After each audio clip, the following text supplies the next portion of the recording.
She asks, at what moment did you know that you were on the right track? So when did you identify that you had found that passion, that you were painting the canvas that you wanted to continue painting? Well, that's where I was lucky, because I did stumble into the fact, my dad had a small brokerage firm, and I would go down on Saturday morning and to go to lunch with him, and it was a big deal.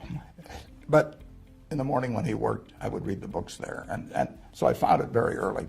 And not everybody does that. That's just plain luck when that happens. So I always knew the path I wanted to follow, and I was intellectually okay with it from the start, but I got messed up to some extent when we moved from Omaha to Washington. I didn't adjust very well, and my grades were terrible, all kinds of things. So I got very off the track, and it took my wife, basically said she just had to have this little watering can that she sprinkled on me, and finally the flowers bloomed. But it took a while, and I was very fortunate. One of our members is actually asking as a follow-up question.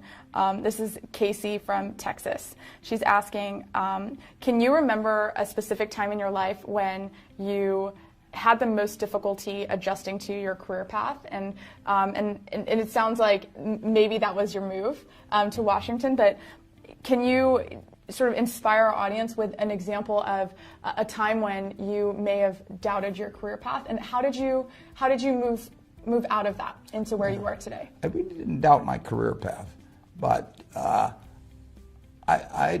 was not functioning well. I was okay in some respects, but not in other respects. And I was terrified, for example, both in high school and college. I don't know when it started, but I became terrified of public speaking. And I just couldn't do it. I mean, and so I arranged all my classes so I never had to do any public speaking. And I got to Columbia, and I saw an ad in the paper for Dale Carnegie course. And I went down, it was somewhere in the mid-40s, and I gave the guy a check for $100, and I went back and stopped payment. I lost my nerve. And then I came out, I got out of Columbia actually when I was 20, and I came out to start selling securities in Omaha. And I realized I had to get up and be able to get up in front of people. I couldn't go through life this way. So I saw an ad again in the local paper that there was a Dale Carnegie course being given. I went down and I gave the fellow $100 in cash. And I became associated with 30 other people in the class. We couldn't stand up in front of a group and say our own name. I mean, it was pathetic. But that class changed my life in a big way. Wow. As a matter of fact, they used to give a pencil every week for whoever did the most with what they learned the previous week. And during that class, I proposed to my wife, and she accepted, and I won the pencil that week. Oh, wow. So it's important. I mean, you've got to be able to communicate in life, right. And it's enormously important. And probably the schools, to some extent, underemphasize that. I mean, you can start going for an MBA, and people think it's kind of beneath them to teach you about communication. But if you can't communicate, if you can't talk to other people and get across your ideas or write, either, you're giving up your potential. And anybody that's got a career potential of X, I guarantee it'll be 150% of X if they really learn how to communicate well. So that was a big part of really succeeding in my career, when you get right down to it. And then I was fortunate enough to pick up a book when I was 19 by a great teacher, Benjamin Graham, and he taught me a lot about investments, but it was really my dad and my wife that taught me about life.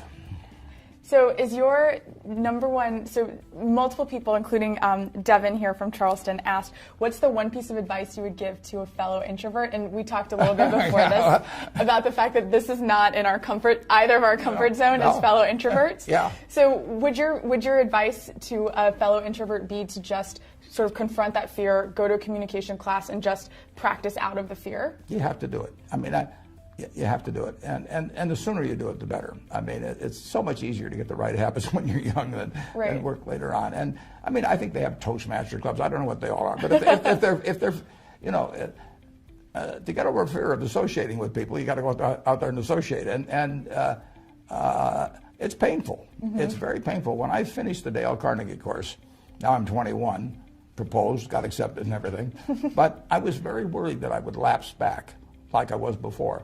So I actually went up to the University of Omaha, and I want to teach. And fortunately, they accepted me. So I started teaching a class at night when I was, I believe, 21. And you know, you've got to do. You got to force yourself sometimes to do things, and I know it isn't easy because it wasn't easy for me. When I started selling securities, I was 20 when I started selling securities, and I would go out.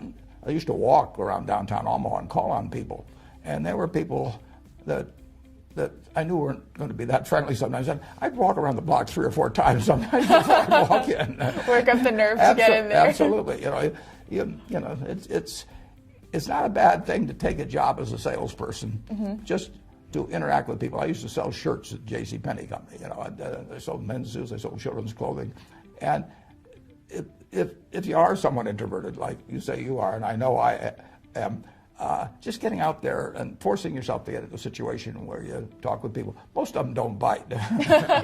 What's the one piece of parting advice that you'd like to share with our members who are in the first 10 years of their careers? You know, just find your passion, and remember, those males around you, a lot of them have got a lot of the Wizard of Oz in them.